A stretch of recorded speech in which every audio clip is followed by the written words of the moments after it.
The lawyer read my father's will out loud in a room with 11 people in it, and my name was not in it.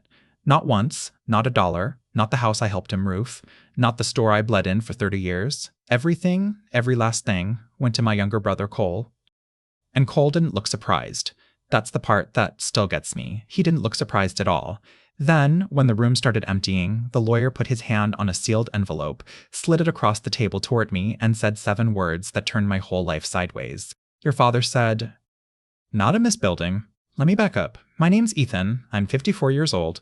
I've got a wife named Marie, 2 grown kids who call on Sundays, a bad left knee, and a work truck with 290,000 miles on it. I build things. Decks, additions, kitchens. I've been swinging a hammer in Millbrook, Ohio since I was 17 years old. I am not a complicated man. I've never sued anybody. I'd never been in a lawyer's office in my life except twice. Once to close on my house, and once to sit in a leather chair and find out my father had erased me. My dad's name was Walter. He owned a hardware store on 3rd Street for 41 years. You know the kind. Wooden floors that creaked in the same 3 spots, a coffee pot in the back that was always half burnt, a man behind the counter who knew what size bolt you needed before you finished the sentence. That was my father. And I want you to understand something about him before you decide anything about this story. Walter was not a cruel man. He was hard, sure. He didn't hug. He said good instead of "I'm proud of you," and you learn to hear it the same way. But he was fair, almost religiously fair. When Mom, Eleanor, was dying 4 years ago, and I was sleeping in a recliner in her room for 11 weeks straight, my father would come in at 6 in the morning with 2 coffees and say, "You take the chair tonight, I'll take tomorrow." He kept a ledger of favors in his head, and he always paid them back. Always. And he told both of us, at that kitchen table, more than once, "It gets split down the middle. Ethan, Cole, even. I don't play favorites, and I won't start when I'm dead. Cole is 5 years younger than me. He sells commercial insurance out of a nice office in Columbus. Nice suits, nice watch, nice wife named Danielle who once told me at a barbecue that our family peaked at the hardware store. Cole and I were never enemies. That's what people get wrong. We were just different weather. He left. I stayed. He got the college money. I got the store. That was the deal, and I never once complained about it because I liked the store. I liked the creaky floor. I liked knowing what bolt you needed. The last 3 years of my father's life, he was mostly alone in that date house on Grove Street. Marie and I did his groceries. I mowed. I fixed his water heater at 11 at night in February. Cole came at Christmas and once in the summer, and he'd stay 2 hours and check his phone the whole time. I'm not telling you that to make you feel sorry for me. I'm telling you because it matters later. Every hour I spent in that house matters later. Dad died on a Tuesday in March, heart. He was 79. He went in his sleep in his own bed, which is more than most men get, and I found him at 9 in the morning because he didn't answer when I let myself in with the key he'd given me in 1998. The funeral was fine. Big turnout. Half the town had bought a lawnmower blade from him at some point. Cole gave a eulogy that made 3 women cry and made me feel nothing at all, because he told a story about Dad teaching him to fish that I know for a fact never happened. Dad hated fishing. Called it sitting down with extra steps. The will reading was 11 days later. The lawyer's name was Arthur. He'd been my father's attorney since before I could drive. A heavy, careful man in his 60s with reading glasses on a chain and a voice like a church organ. He'd been at our Thanksgiving table. He'd carried my mother's casket. When I walked into that office, he shook my hand with both of his and held on a half second too long and said, "Ethan, son, sit anywhere." I should have heard it, that half second. I didn't. There were 11 of us in that room. Me and Marie, Cole and Danielle, Dad's sister, my Aunt Faye, 2 cousins, Arthur and a young paralegal with a laptop, and 2 empty chairs at the far end that nobody sat in. Arthur put on his glasses. He read the date of the document. And here's the thing, I heard the date, and it didn't land. It went right past me like a car on a highway. I want you to hold on to that date, because I didn't, and it cost me 8 weeks of my life. Then he read, "The house on Grove Street, to Cole. The store and the property under it, to Cole. The accounts, all of them, to Cole. The truck, the tools. My grandfather's tools, the ones with his initials burned into the handles, the ones my father put in my hands when I was 9 years old and said, 'These are for the man who uses them,' to Cole." And then Arthur stopped and took off his glasses and didn't look at me and said, "There is no further provision." Nobody moved. You know what a room sounds like when 11 people decide at the same time not to breathe? It's loud. It's the loudest thing I've ever heard. Marie's hand found my wrist under the table. Aunt Faye said, "Arthur, that can't be right." And Arthur said, "It's the document," in a flat voice I'd never heard him use. And Cole, my brother. Cole leaned back in his chair, folded his hands, and said, "Dad had his reasons. Not what? Not, there's a mistake. Not, let me see that. Dad had his reasons." I stood up. I remember my knee popping. I remember the sound of the chair legs on the carpet. "I don't remember deciding to stand," I said. "What reasons?" And Cole looked at me with something on his face that I have spent a lot of nights since trying to name, and the closest I've come is rehearsal. He looked like a man delivering a line he practiced in a mirror.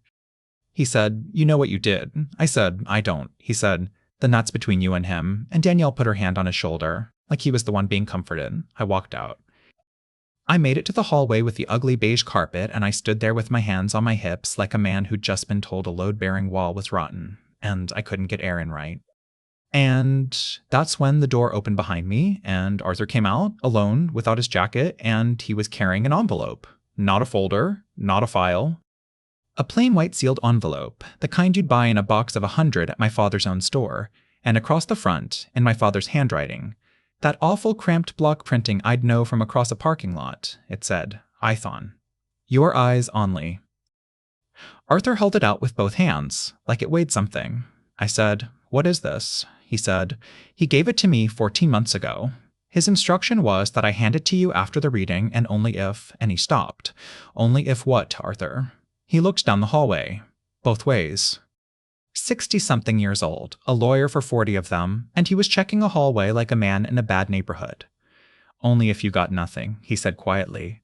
He said, and I'm quoting him, "Ethan, if Ethan walks out of that room with nothing, then it worked. Give him the letter. Don't let him open it in this building." I stared at him. It worked. What worked? And Arthur, this man who had carried my mother's casket. Arthur said, "Go to your truck, son. Drive somewhere with no one in it." And Ethan, he put his hand on my arm. "Whatever's in there. Do not let your brother know you have it." I got as far as the parking lot. I got the door open. And that's when I heard the office door swing behind me and heels on the pavement. Fast. And a woman's voice called my father's last name like a question. I turned around. She was maybe 65. Gray coat. Sensible shoes. A leather folder under her arm. A woman I had never seen before in my entire life, in a town of 9,000 people where I know everybody. And she said, "Are you the older son? I need you to hear this from me and not from them." And she opened the folder and held up a document with my father's signature on it, and every window of that office had a face in it. My aunt, my cousins, Danielle, and not one single person in my family would look at me. She didn't hand me the document. She held it up, at eye level, about 4 feet from my face, and she waited until I read the top line myself. Warranty dead. Grantor, Walter, my father's name, typed out formal, middle initial, and all. Grantee, Nadine Rourke. Property, 1118 Grove Street, Millbrook, Ohio. And down at the bottom, dated and stamped and recorded at the county, was my father's signature. Not a copy of it. Not a stamp. The real one, that hard slash on the W, the way he never lifted the pen till the last letter. 14 months ago. I heard myself say, "That's my father's house." And she said, very gently, like a nurse telling you the number, "It hasn't been for over a year. It's mine. It's been mine since the spring before last. And I guess your brother in there just found out about 90 seconds ago." I want you to understand what that did to my head. Because 30 feet behind me, in a room I just walked out of, a lawyer had read out loud that the house on Grove Street belonged to Cole. And a woman in a gray coat in the parking lot was telling me my father sold it out from under all of us 14 months ago and told nobody. Nobody. Not me. Not Cole. Not Arthur. Because Arthur read that house into the will with a straight face, and Arthur doesn't lie, and Arthur had just told me in the hallway to go sit in my truck. I said, "Who are you?" She said, "Nadine. I worked at the county recorder's office for 31 years. I retired in 2019. She tucked the deed back into the folder like she was putting a bird back in a cage. Your father came to see me, not as a friend. I'd met him twice in my life. He came to me because of what I used to do for a living." "Which was what?" "I read documents," she said. "For a living, Ethan, I read documents, and I could tell you inside of a minute whether the person who signed the second page was the person who signed the first." And there it was. The first cold finger down my back. I looked up at the office windows. My Aunt Faye was standing at the glass with her hand over her mouth. My cousin Ray was next to her, and he saw me look, and he turned around, turned his whole body around. 62 years old, and he turned like a kid caught in a pantry. Danielle didn't turn. Danielle just watched me. And she wasn't scared. She was measuring me. Nadine said, "Don't look at them. Look at me. I'm going to say one thing and then I'm going to leave. Because your father was extremely specific and I'd kept my end for 14 months and I'm not going to fumble it in a parking lot." "Say it," she said, "whatever they read to you in there, the date on it." What was the date? And I stood there in a parking lot with my mouth open like a fool because I did not know. I'd heard Arthur say it. It had gone straight through me. 11 days after I found my father dead in his bed, I sat in a leather chair and let the single most important number of my life walk right past me. "I don't know," I said. "March something." I wasn't. I didn't. "Find out," she said, "today, before you sleep." "And Ethan?" She pulled her coat closed. "When you find out, you're going to want to call your brother and scream. Don't. Your father was very clear about that too." She walked to a little blue sedan and got in and drove off, and she never once looked back at those windows. I found out later she'd been sitting in that parking lot for 2 hours and 40 minutes, engine off, in the cold, waiting for me to come out with nothing in my hands. I got in my truck. Marie came out 4 minutes later, got in the passenger side, shut the door, and didn't ask me a single question. And if you want to know why I've been married to that woman for 31 years, that's why. She just put her hand on my leg and said, "Drive." So I drove. I went out Route 9, past the grain elevator, past the church, past the field where my father taught me to drive a stick shift by yelling at me for an hour, and then buying me a milkshake and saying, "Good." I pulled off onto the gravel at the old quarry lot, where I have never in my life seen another human being, and I killed the engine, and the only sound was the ticking of it cooling down. Then I took the envelope out of my jacket. "Ethan, your eyes only." Marie said, "Do you want me to?" I said, "Stay." My voice came out about half of what I meant it to. I ran my thumb under the flap.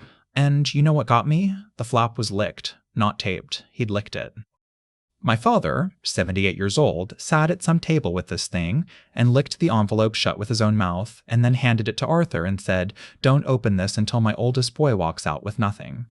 3 pages. Yellow legal pad. That cramped blot printing, pressed so hard you could read it from the back of the sheet. And here's the thing about my father. He'd never written me a letter in his entire life. Not once. Not at boot camp, not when Marie and I got married, not when my son was born. 62 words on a birthday card was the most that man ever gave me in ink. 3 pages. Before I tell you what was on them, look, if this story's got its hooks in you already, do me a small favor. Subscribe, hit the like button, and tap that little bell so the next one finds you. That's it. Okay. Back to the truck. The first line said, "Ethan, if Arthur handed you this, then you just sat in a room and heard a will read out loud that I did not write. I read it 4 times. I'm not being dramatic." I read that sentence 4 times, and the 4th time my hands were shaking so bad, Marie took the page out of them and held it up for me. I did not write it. I did not sign it. And by the time you're reading this, I'll have been dead long enough that nobody can ask me. That's fine. That's the point. I need you to be very calm now, because you're about to do the most important thing you've ever done for this family, and you are going to want to do it angry, and angry is exactly what he's counting on. He, not they. He. 14 months ago, your brother sat at my kitchen table and asked me to sign a general power of attorney. He had it printed already. He had a pen already. He said it was in case something happens. I told him I'd think about it. He came back 9 days later with a doctor. I stopped reading. I want you to sit with that with me for a second, because I had to. My father, Walter. A man who at 78 could still carry a 100-pound bag of softener salt up basement steps, who did the crossword in pen, who called me in December to argue about a Supreme Court case he'd read the whole opinion of, and my brother brought a doctor to his kitchen. The doctor's name is in the folder Nadine has. Cole told him I'd been leaving the stove on. I have never left the stove on in my life, Ethan. I'm the man who yelled at your mother for leaving the stove on. He wanted me declared unfit. Not later. Then. Because a man declared unfit can't sell his own house, can't change his own will, and can't tell anybody what he knows. Do you understand what I'm telling you? He wasn't waiting for me to die, son. He couldn't afford for me to die yet. He needed me alive and gagged. And then, halfway down page 2, in bigger letters, pressed so hard the pen tore the paper, so I let him think he was winning. I looked up. Through the windshield at the quarry water, gray as a nickel, I gave him a will, I let him find it. I let him read it while I was in the bathroom on the 11th of that month, and I made sure it said everything goes to Cole, because Ethan, the only way to stop a man from breaking down a door is to open it and see where he runs. He'll run to the money, he'll take it, he'll sign for it. And the second he signs for it, he owns every single thing I did in the last 14 months, including the things he doesn't know about yet. Now, go find out the date on the will, Arthur Reed. Because I know what date I put on the one I let him find, and if the one they read to you today has a different date on it, the page ended there. I turned it over with 2 fingers. And on the back, in a hand that was shakier than the rest, like he wrote it later, like he'd come back to it, my father had written 1 line, then he didn't just take it. He made one. And that's a felony, and I've got the original in a place he will never ever think to look, because he's never once in his whole life been where I left it. I sat in that truck for a long time with the 3rd page in my lap, and the light going flat and gray over the quarry, and I didn't cry. I want to tell you I did, because that's what you're supposed to do. But what I felt was something else. Something quieter and colder, and honestly a lot worse.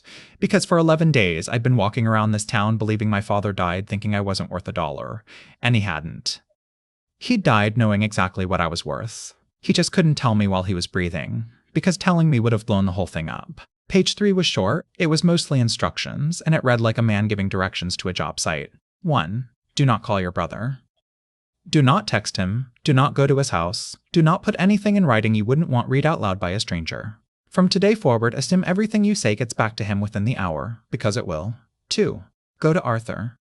Ask him for a copy of the will he read. He can't refuse you. You're an interested party. Look at the date. Look at the witnesses. Then look at his face. Arthur is not in on this, Ethan. Arthur is going to have the worst night of his career, and I'm sorry about that, but I need you to watch him find out. 3. Nadine has a folder. Everything I couldn't keep in my house is in it. Ask her for it when you're ready, not before. She'll know. 4. And then the handwriting changed. Slowed down, got careful, the way he wrote when he was measuring. 4. When you find what I hid, you're going to have a decision to make, and it's going to be a bigger one than you think. Because you can end this in an afternoon, son. 1 phone call and your brother goes to prison and this family is finished forever. Or you can do it my way. My way is slower. My way is going to hurt. But my way gets you the thing you actually want. And Ethan, I know what you actually want even if you've never say it out loud. You want to hear him admit it, out of his own mouth, with people listening. So I built you a room where he'll have to. Don't rush me, kid. I've been 10 steps ahead of that boy since he was 9 years old and stole $40 out of the register and blamed the delivery man. That last line hit me somewhere I wasn't guarding. Because I remembered that, 1980-something, Cole was 9. $40 went missing, and there was this poor kid, maybe 20 years old, who drove the Hobart truck, and Cole stood there in the middle of that store and cried real tears and pointed at him. And my father fired the kid on the spot, in front of everybody. And 2 weeks later, my dad rehired him, gave him a raise, and never explained why. Not to me, not to anybody. I always thought he just felt bad. 30-some years, and I never once put it together. My father knew. He knew that day. He watched his 9-year-old lie to his face with wet eyes, and he paid a man $40 plus a raise to keep his mouth shut about it, and then he went home and had dinner with us and said nothing. That was my father. He didn't punish. He filed. I drove back into town. Arthur's office closes at 5. It was 6:40 when I parked, and the lot was empty except for his Buick, and there was 1 light on in the back, and I didn't knock, I just tried the door and it opened. He was sitting at his desk with his tie off and the will in front of him and a glass of something brown next to it, and he'd been sitting there for hours. I could tell, because he hadn't turned on the overhead. He was working by the desk lamp, in an office that had gone dark around him without him noticing. He looked up and said, "You opened it." I said, "I need a copy of the will." He didn't argue. He didn't ask why. He just reached over and took a copy off the stack. He'd already made copies, he'd made them that morning like a professional, and he slid it across. I stayed standing. I put my finger on the first page. And there it was. The date on that will was March 3rd. My father died on March 10th. 7 days. 7 days before his heart stopped, my father allegedly sat down and rewrote 41 years of his life and cut his oldest son out of it completely, and did it 7 days before he died, and nobody in that room 11 days ago had blinked at that. But that's not what put my hands flat on Arthur's desk. March 3rd. I know exactly where my father was on March 3rd. I know because I drove him. 6 a.m., I picked him up at Grove Street. He had a granola bar in his coat pocket, and he complained about the truck's heater the whole way. And I drove that man 2 hours and 10 minutes to Columbus for a cardiology appointment. And we sat in a waiting room until 11, and then we got lunch at a place off Olentangy, where he argued with the waitress about the definition of a club sandwich. And I did not get him back to his front door until almost 6 that night. The will said it was executed at 2:15 in the afternoon, in Millbrook. I said, "Arthur." On March 3rd, my father was in a hospital gown in Franklin County, and Arthur very slowly took his glasses off. I said, I've still got the parking receipt. It's in my cup holder. It's been in my cup holder for 4 months because I never clean my truck. There's a garage receipt with a date and a timestamp sitting in my truck right now, 30 feet from this window. He didn't say anything, so I looked at the witnesses. 2 signatures at the bottom. And I want you to know I read the first one 3 times before my brain would accept it. Because handwriting is a strange thing. You can know somebody your whole life and still need 3 passes. R. Prescott. Ray. My cousin Ray. The man who turned his whole body around at that window like a kid caught stealing. And under it, in this looping, confident, expensive-looking hand, D. Hale. Danielle. Before she married my brother, her name was Danielle Hale. 2 witnesses to my father's last will and testament. His nephew, and the wife of the only man who benefits from a single word of it. Look, I know this is a lot to take in at once, and I know your blood pressure's doing what mine was doing. So take a breath with me here. And if you're still riding along with me, hit that subscribe button, drop a like, tap the bell, it genuinely helps. All right, back to Arthur's office, I said, who notarized it, and that's when he made a sound. Not a word, just this small, wet, awful sound in his throat. I looked down at the seal.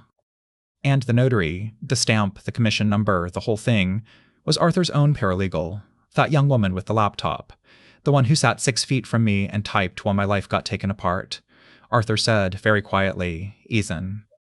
Sit down, I said. I'll stand. He said, sit down, son, because I need you to hear this, and I need you to hear it right. He pushed the glass away from himself like it had turned on him. That document is on my letterhead. That's my template. Those are my margins, that's my paragraph numbering, that's my clause order. I've drafted 1,000 wills, and I could pick mine out of a stack blindfolded. He put his hand flat on it. My office made that will. And then Arthur, 68 years old, the man who carried my mother's casket, looked up at me with his face the color of paper and said, and I have never, in my entire life, met with your father in the month of March. Not once. Not this year. Not any year. I sat down. Arthur turned his monitor toward me, and his hands weren't steady on the mouse. He was in some kind of file system. Folders, dates, columns of gray. He clicked twice and a properties box came up, and he pointed at it with a pen like it was a wound. Every document that comes out of this office has a history, he said. Who made it? What computer? What time? It's automatic. I don't even know how to turn it off. I leaned in. Created, February 28th, 11:52 p.m. 11:52 at night, 3 days before the date on the paper itself. Author, and then a login name. Whitney Dede, I said. Who's Whitney? And Arthur said the thing that made the whole floor tilt. He said, she's the notary. She's my paralegal. She's the girl who sat in that room this morning and took the minutes while I read a forgery out loud to a family. How long has she worked for you? 3 years. He rubbed his face with both hands, hard, like he was trying to get something off it. 3 years, and she's good, Ethan. She's good. She catches things I miss. Arthur. I put my hand on the desk. How did she get here? Who sent her to you? And he stopped, mid-motion, hands still on his face. He didn't answer for maybe 15 seconds. And then, through his fingers, he said, Danielle. There it is. Your brother's wife recommended her, came in here herself, sat right where you're sitting and told me she had a young woman, sharp as a tack, family friend, needed a break. He lowered his hands. His eyes were red at the rims. That was 3 years ago. 3 years, and why would I? She was a family friend. I said, whose family? And he looked at me and didn't have an answer, and I watched a 68-year-old man understand that somebody had walked a person into his office 3 years ago the way you'd walk a key into a lock you intend to open later. 3 years. Do you understand? This wasn't a bad month. This wasn't grief and greed and a bad decision at a kitchen table. Somebody planted a person in my father's lawyer's office 36 months before my father's heart stopped. Nobody plans 3 years ahead for a man who might die whenever. Unless they're not planning around when he dies. They're planning around what he might change while he's alive. Arthur picked up the phone, actually picked it up, dialed 2 digits, and I reached over and put my finger on the hook. He looked at me. Son, I have obligations. I have to report this. To the bar, to the county, to the sheriff, not tonight. Ethan, my father wrote it down. I pulled the 3rd page out of my jacket and I put it in front of him, and I watched Arthur read Walter's handwriting, and I watched his chin go. He said you'd want to do this in an afternoon.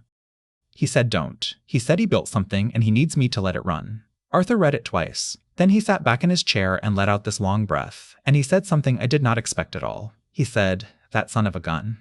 I said, what? And Arthur got up. Went to a filing cabinet in the corner, a real one, metal, ugly, the kind nobody uses anymore. Unlocked it with a key off his own ring.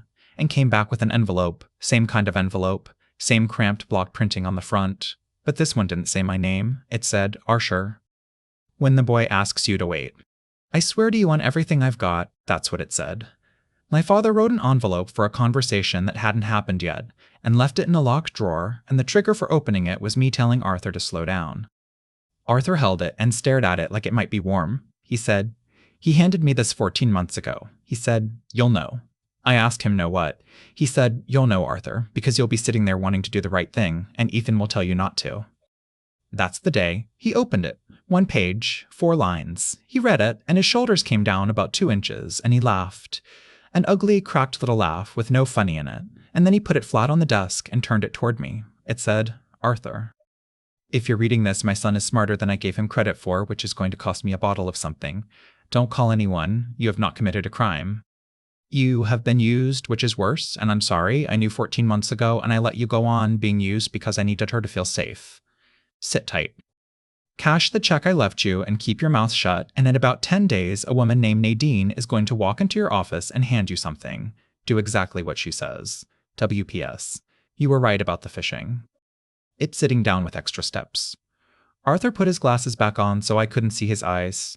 I drove to Nadine's the next morning. She lived out past the county line in a little brick ranch with a bird feeder and a flag, and she had coffee already made, which told me she'd been expecting me since roughly the moment I left that parking lot. Her kitchen table had one thing on it.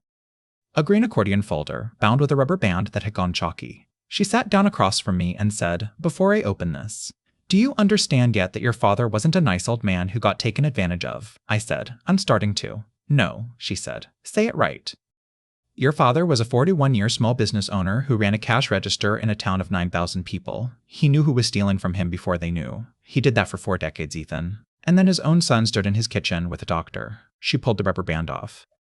You know what he said to me? Sitting right there, in that chair. He said, Nadine, I'm not angry. I'm disappointed in my work. I made that boy. She opened it. Item 1, the power of attorney. Blank, unsigned. Cole's printout, with a pen line where a signature should be, and across the top, in my father's hand, presented 1T14. Refused. He brought his own pen. Blue, sheep. He was sweating. Item 2, a letter from a doctor in Dayton. A doctor. In Dayton, an hour and 10 minutes away, in a county where nobody knows us. 2 paragraphs recommending a cognitive capacity evaluation for a patient he had met exactly 1 time in a kitchen for 20 minutes. And clipped to it my father's note, he never asked me a question. Not one. He watched Cole the whole time. Whoever paid him, it wasn't Cole. Cole doesn't have the nerve to hire a man. Item 3 was a photograph. Nadine slid it over with 2 fingers and watched my face while I looked at it. It was taken from across the street through a car window. You could see the reflection of a stop sign in the glass. It showed the parking lot of a Cracker Barrel out on the interstate. And it showed Danielle, in a long coat, standing beside a silver car, handing an envelope to a man in a blue windbreaker. The doctor. 11 days before he ever walked into my father's kitchen. My father, 78 years old, bad hip, sat in a parked car outside a Cracker Barrel on the interstate with a camera, like a man on a stakeout, and photographed his daughter-in-law paying a doctor. I said, how did he know to be there? Nadine sipped her coffee. She said, because Cole told him. I said, what? Not on purpose. She set the cup down. Cole called him the night before, asked if he was free Thursday for lunch. Your father said sure, where? And Cole said he'd let him know. And your father hung up the phone and told me. He said, Nadine, that boy has never once in his life not known where he was eating. She pushed the folder toward me. He followed his own son's wife because his son couldn't pick a restaurant. I looked at that photograph for a long, long time. And something rearranged itself in my chest, and it wasn't relief, and it wasn't hate. It was the sick understanding that I'd spent 11 days hating the wrong person. Cole didn't hire a doctor. Cole didn't plant a paralegal 3 years out. Cole stood in a kitchen sweating with a cheap blue pen. Cole was the hand. Nadine said, now, your father left me a message for you, and I've been holding it since March. What is it? She said. He said, tell Ethan the ledgers are still upstairs. Tell him to check 1984. The ledgers. The loft above the store, up those narrow back stairs, 41 years of green cloth books stacked to the rafters. And Cole, in his entire life, had never gone up there. Not once. He'd never worked a day in that building. He didn't even know the light switch was at the top of the stairs instead of the bottom. I was in my truck in 90 seconds. I got to 3rd Street at 11:20 in the morning. and there was a dumpster in the alley. And Cole's car was parked behind the store, and the back door was propped open with a brick, and 2 men in work gloves were carrying boxes out. And the man standing in the doorway pointing at the dumpster wasn't Cole. He was maybe 40, nice quarter zip, clipboard. The kind of man who's never once been the one carrying the box. And I knew his face. I'd seen it twice, 6 feet from me, both times. He'd been sitting next to Danielle in a pew at my father's funeral. I'd assumed he was a coworker of Cole's. I remember thinking, decent of the guy to drive up. I remember shaking his hand at the reception and not catching his name because I'd shaken 60 hands that day. I parked across the street and I did not get out. That was my father talking. Assume everything you say gets back to him within the hour. So I sat in a truck 50 feet from my grandfather's building and watched a stranger with a clipboard supervise the removal of my family's life into a rented dumpster, and I did not move a muscle. I took out my phone and I took pictures. 11 of them. The dumpster, the plate on his car, his face, the boxes, and then I watched what they were throwing away. Paint mixers, old shelving, fine, junk, then a box of receipts. Then the little metal card file that sat by the register for 30 years, the one with every customer account in it, handwritten, going back to Eisenhower. Then 2 men came out with an armload of green cloth ledgers. I had my hand on the door handle. I swear to you, my hand was on the handle and I had my foot out in my father's voice. I'm not a mystical man, I don't hear voices. But I heard that flat Ohio rasp say, "Don't you dare, kid," as clear as the radio.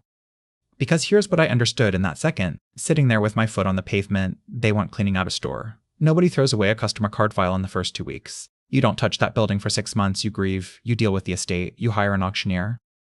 They were searching, and they weren't finding it. Because a man with a clipboard doesn't stand in a doorway for 2 hours if the thing he's looking for is in the first box. I watched until 1 o'clock. They never went upstairs, not once. Nobody carried a single thing down those back stairs. You'd see it. The stairs come out right by that door, and the loft window on the 2nd floor stayed dark the whole time. My father was right. Cole didn't know it existed, but the man with the clipboard was going to figure it out. Give him a day. So at 1:15, when they took a lunch break and all 3 of them got in the car and drove to the sub place, 2 blocks up, I walked in the front door of my own family's store with my own key, in daylight, like a man who belonged there. Which I did, and I went up those stairs in the dark because I knew the switch was at the top. 41 years of ledgers, green cloth, dust an 1/8 of an inch thick, the smell of paper and mouse, and the ghost of my mother's hand lotion. 3rd shelf, and it was pulled out an inch. Just an inch. Proud of the row, the way a book sits when somebody's had it out recently and pushed it back one-handed. My hands were sweating so bad I nearly dropped it. I opened it. And inside the front cover, hollowed out of the middle of 400 pages of my father's handwriting, cut clean with a utility knife, a rectangle 4 inches by 9, was a document in a plastic sleeve. A last will and testament. Arthur's letterhead. Arthur's margins. Dated 11 months before my father died. Executed at Arthur's office, with Arthur's signature as the drafting attorney, witnessed by 2 people I'd never heard of, notarized by a notary in a different county. To my sons, Ethan and Cole, in equal shares, share and share alike. Down the middle. Exactly like he said at that kitchen table, exactly like he promised, and then, below the signature block, a clause I've read probably 200 times since. Any beneficiary who contests this instrument, or who has procured, presented, or knowingly benefited from any other instrument purporting to be my will, shall take nothing under this instrument, and his or her share shall pass to my son Ethan.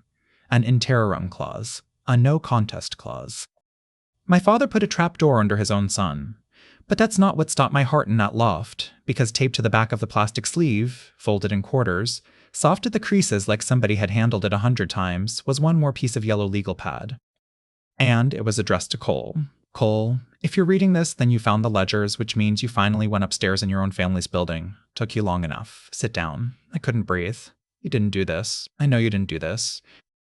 You're not built for it, and that's not an insult. That's just the truth, and I've known it since you were 9 and you cried over $40. You've never been the man in the room, son. You've only ever been the man they needed in the room. So here's what I'm going to do for you, and it's the last thing I'll ever do for you, and it cost me everything I own. Walk away from it. Right now. Today. Refuse the estate. Don't explain. Don't apologize. Don't call your brother. Just refuse it and go home and let it burn without you standing in it. Do that, and Ethan will never see this letter, and nobody will ever know you were in the kitchen with a doctor. I'll take it with me. I mean that. I'll die a man who never told anybody what his son did. Take $1 of it, and I can't help you. Take $1 and it means you knew, and it means you chose, and the machine I built starts running and I won't be there to shut it off. I'd rather have one son than none. Come on, kid. Be the man in the room once. And I stood in that loft, holding my father's last, best, most private hope, and I did the math. 11 days ago, Cole sat in a leather chair, folded his hands, and said, Dad had his reasons. Cole took it. Cole took all of it. House, store, accounts, the tools with my grandfather's initials burned in the handles. And 2 hours ago, Cole propped open the back door of this building with a brick so a man in a quarter zip could hunt for this exact piece of paper. He never got the letter. He was never going to get it in time. That was the whole design. My father didn't give him a warning. My father gave him a test. He put the escape hatch in the one place in the world Cole had never been willing to go, and then he sat back and waited to see if his son would ever climb the stairs. He never climbed the stairs. You know what the worst part of that was? Realizing my father loved him. Really loved him. Enough to be willing to die holding it, enough to offer to eat the whole thing and say nothing forever, enough to write, "Come on, kid," on a legal pad at 78 years old with a bad heart. He just loved him accurately. I put both documents in my jacket. I went down those stairs. I locked the front door with my key and I walked to my truck and I was pulling out onto 3rd Street when Cole's car came back the other way and we passed each other and he looked right at me and he raised his hand. 2 fingers off the wheel. That little wave you give your brother. I waved back. Look, before this next part, take a breath with me because it goes fast from here and I don't want you to miss any of it. If this story has got you, subscribe, hit like, tap the bell. Then stay right where you are. Because now I need to tell you about the room my father built. I drove straight to Arthur's. Put both pages on his desk. He read the will first. Professional to the bone, he checked his own signature before he checked anything else, held it to the lamp, ran his thumb over it, and said, that's mine, and I remember the day. I said, you remember it? He said, April of last year. He came in on a Thursday and told me to draft it, and then he told me to lock the office door, and he said, don't file this, don't scan this, don't put this on a computer, don't tell Whitney it exists. Arthur's voice went strange. I asked him why. And he told me, I remember exactly because it made no sense at the time. He said, because in about a year, Arthur, you're going to read a different one out loud, and I need you to mean it. He needed Arthur to mean it. That's why my father never warned him. That's why Arthur got used for 14 months. Because if Arthur had known, Arthur's face would have told the room, and Danielle reads faces for a living. My father let his oldest friend be humiliated in front of 11 people so that the performance would be real. I said, Arthur. What happens now, legally? Slow? Like I'm a carpenter. He took off his glasses and set them down, and I watched him become, for the first time since the reading, the man my father hired 40 years ago. He said, now? Now they have a serious problem.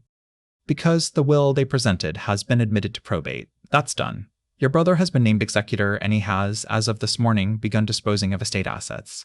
He tapped the dumpster in my mind without knowing it. He's acted on it. He's taken possession. Under the law, he's not a man who got a gift, Ethan. He's a fiduciary.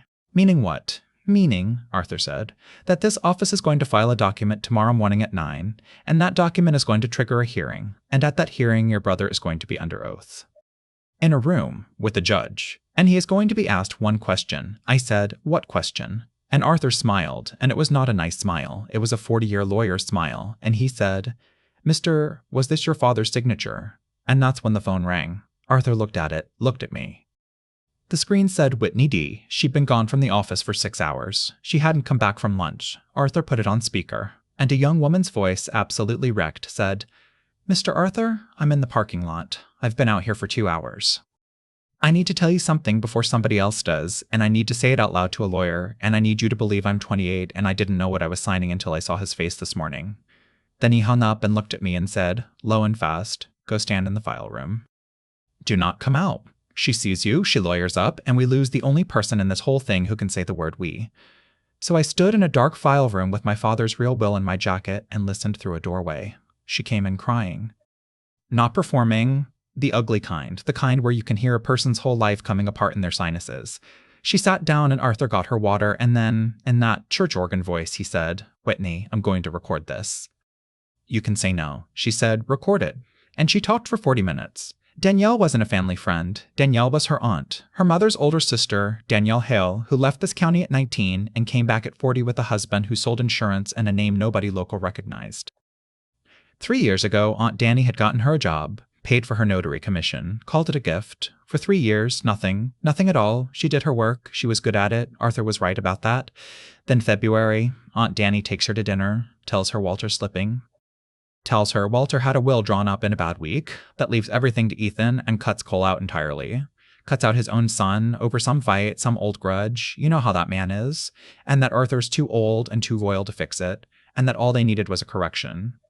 Just putting it back the way it was always supposed to be. Even. Fair. The way Walter would have wanted it if he were himself. You hear that? She flipped it. She told that 28-year-old girl that I was the villain. That I'd gotten to a sick old man. That she was helping fix an injustice against Cole. And Whitney sat in an empty office at 11:52 at night on February 28th and typed a will she believed was the honest one. Arthur said, "Did you sign your notary seal to a signature you did not see made?" And she said, "Yes." He said, "Do you understand what that is?" And she said, "I understood at 9:40 this morning when you read it out loud." And nobody said a word. And his son said, "Dad had his reasons, and I looked at that man's face. She was gone for a second, just breathing. I looked at Ethan's face, and I knew Aunt Danny lied to me, because nobody makes that face over money. That's not a money face." Then she said the thing that finished it.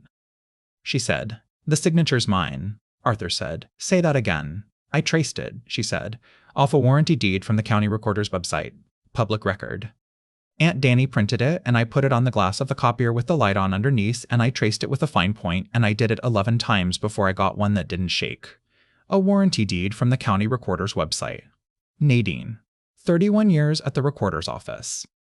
My father sold the house to the one person in Ohio who understood that the second you record a deed, your signature belongs to the internet forever. He didn't sell that house to get it away from Cole. He sold that house to hang a signature in a window and see who reached for it. The hearing was 5 weeks later. Probate court, 2nd floor, room with a bad radiator and folding chairs and a judge in her 60s who did not look up much. I want to be honest with you about the morning of. I did not feel good. Marie made eggs and I couldn't eat them. My son drove up from Cincinnati and sat in the back row in a shirt I'd never seen him own. And he squeezed my shoulder and said, "You okay, Dad?" And I lied to him. Because here's the thing nobody tells you about justice. You spend your whole life wanting the room where the truth gets said out loud. And then you get to the door of it and you realize the truth is going to say something about you too, that you didn't see it, that you shook the doctor's hand at a funeral, that your brother waved at you from a car and you waved back. Cole came in with a lawyer from Columbus. Gray suit, gold pen, 45 minutes of confidence. Danielle sat behind him in the 2nd row, not next to him, behind him. I noticed that. I noticed it the second she chose it, and so did Arthur. And Arthur leaned over to me and said one sentence out of the side of his mouth. "She's already gone. She's just waiting for the paperwork." They put Cole on the stand at 10:40 in the morning. And Arthur, who had asked and been granted permission to appear, and who was doing this at 68 years old with his career on the line for a mistake somebody else made in his own office, Arthur stood up with nothing in his hands. No folder, no notes, nothing. He said, "Cole." "I've known you since you were in a car seat," Cole said. "Arthur." Arthur said, "I'm going to show you a document. Take your time." And he handed him the will. The March 3rd one. Cole looked at it for maybe 4 seconds. Arthur said, "Is that your father's signature?" And I watched my brother's face and I saw him do the math. I saw him weigh it. I saw a 49-year-old man in a courtroom with his wife sitting behind him and a lawyer he was paying by the hour. And I saw him find the only road he had left. He said, "Yes." Arthur said, "You're certain?" Cole said, "I've seen my father sign 1,000 things." That's his hand. And Arthur said, "Thank you," and walked back to the table and picked up one sheet of paper and walked it up to the bench and gave a copy to the Columbus lawyer and gave a copy to my brother and said, "Your Honor, the estate offers a Franklin County parking garage receipt, time stamped 7:42 a.m. to 5:08 p.m., March 3rd, along with the cardiology department sign-in record from the same date and the sworn affidavit of Nadine Rourke authenticating the warranty deed from which the signature on that instrument was traced." The room did the thing again. That loud silence. And then Arthur turned around and said, "Mild as a Sunday, Cole, I'm going to ask you one more time, and I'd like you to think about the fact that you're under oath and I'm not finished. Is that your father's signature?" And Cole's lawyer put a hand on his arm. And Cole, and I'll carry this the rest of my life, Cole shrugged the hand off. He shrugged his own lawyer off, and he looked past Arthur, past the judge, past everything in that room. He looked at me. And he said out loud, in front of a judge and a court reporter and his wife and my son, no, just that. One word. Arthur said. Who made it? And Cole opened his mouth, and I watched him get right up to the edge of her name. I watched him stand there, 49 years old, at the exact spot my father put in that letter, be the man in the room once. And Danielle stood up in the second row. Not loudly. She just stood up and picked up her purse. And Cole watched her walk out of that courtroom, watched the door swing, watched it click. And then my brother started to cry in a folding chair, under oath, in front of everybody, the way he cried when he was 9 years old about $40. Except this time nobody was going to believe him, and this time it was real, and honest to God, that was the worst thing I have ever seen in my life. He said, my wife's aunt's daughter works in that office. He said it, out of his own mouth, with people listening. The room my father built. Here's how it ended. The March 3rd instrument was set aside as a forgery within the hour.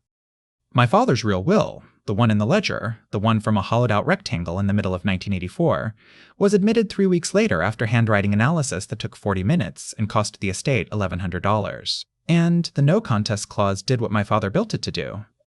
Cole had procured, presented, and benefited from another instrument. He took nothing. His half came to me. Every dollar of it, by the hand of the man he'd tried to have declared unfit. Danielle was indicted in the fall. Forgery, conspiracy, tampering. She'd done it before, it turned out, not here, in Michigan, in 2003, to an old man with no children at all. That's why she came back to a town of 9,000 people at 40 years old, with a nice husband and a name nobody knew. Whitney kept her word. She testified for 2 days. She lost her commission, she'll never work in a law office again, and she was the only person in the entire mess who stood up before anyone made her. She sends Arthur a card at Christmas. He keeps them in the metal filing cabinet. The doctor from Dayton surrendered his license and paid a fine, and I'd like to tell you he lost more than that. He didn't. That's the part that isn't satisfying, and I'm not going to lie to you and say it was. And Cole got probation. 18 months, and restitution, and no prison. Because he told the truth on the stand before they could prove it out of him, and because a judge in her 60s looked at a man crying in a folding chair and made a decision. Now here's what I did. I sold the store. I know.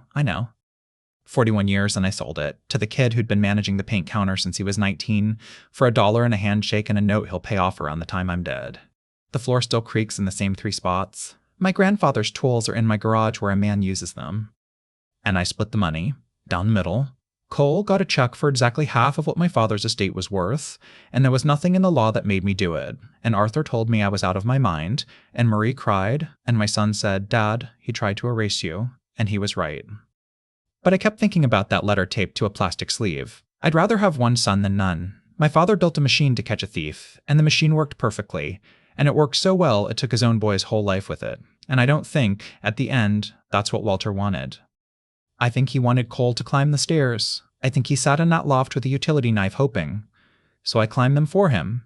I drove to Cole's apartment, a 1-bedroom now, out by the highway, and I put the check in his hand on the walkway, and he looked at it, and he couldn't speak. And I said, Dad left you a letter, and I gave him that too, and I got in my truck, and I let him read it alone, because that's what your eyes only means, and because our father was right about one more thing, some doors you don't get to open for a man. You can only leave them unlocked. He calls now, Sundays. It's not what it was, it's never going to be what it was, and I've stopped needing it to be. But last month he showed up at my house on a Saturday with a bad hip and a granola bar in his coat pocket, and he complained about my truck's heater the whole way to the hardware store. And we stood at the paint counter for an hour arguing about nothing. And I heard my father, clear as the radio, say good, that's it, that's the whole thing. You know what I'd tell you? If you'd sat in that quarry lot with me, money finds out who you are. It doesn't change anybody. It just turns the lights on. My father knew that. He knew it for 41 years behind a register in a town of 9,000 people. And when it came for his family, he didn't fight it with a lawyer or a lawsuit or a gun. He fought it with a locked drawer, a hollowed-out ledger, a woman in a gray coat, and enough patience to be dead before it worked. I'm 54 years old. I've got a wife, 2 kids, a bad knee, and a truck with 290,000 miles on it. And I know exactly what I'm worth. He wrote it down. If this one stayed with you, if you want more true-to-life stories about family secrets and the truth finally coming out, tap the video on your screen right now. I'll be waiting for you there.